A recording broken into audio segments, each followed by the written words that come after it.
Hello friends, welcome in my channel learn well basic. मित्रांनो, आज आपण इयत्ता 5वी व 8वी स्कॉलरशिप परीक्षा, NMMS परीक्षा तसेच विविध स्पर्धा परीक्षांना उपयुक्त अशा दिशाज्ञान या घटकाची एक अतिशय इंटरेस्टिंग ट्रिक पाहणार आहोत. विद्यार्थी मित्रांनो, असे अनेक व्हिडिओज पाहण्यासाठी या चॅनलला नक्की सबस्क्राईब करा. मित्रांनो, कागदावर किंवा नकाशावर दिशा व उपदिशा ओळखण्यात आपला नेहमी गोंधळ होतो. हा गोंधळ टाळण्यासाठी ही ट्रिक समजावून घ्या.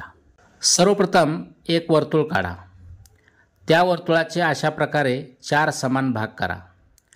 सर्वात वर उत्तर दिशा, त्यासाठी उ लिहा.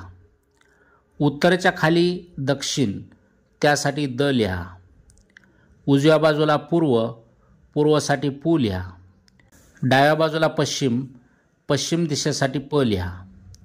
या झाल्या 4 मुख्य दिशा. आता लगतच्या 2 दिशांच्या मध्यभागी अशा खुणा करा. आता आपण उपदिशा निश्चित करू.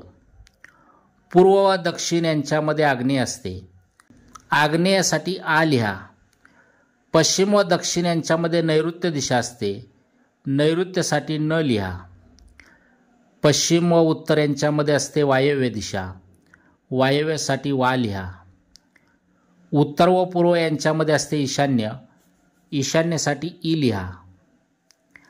आता वर्तुळावर 4 मुख्य दिशा व 4 उपदिशा आपण लिहिलेल्या आहेत.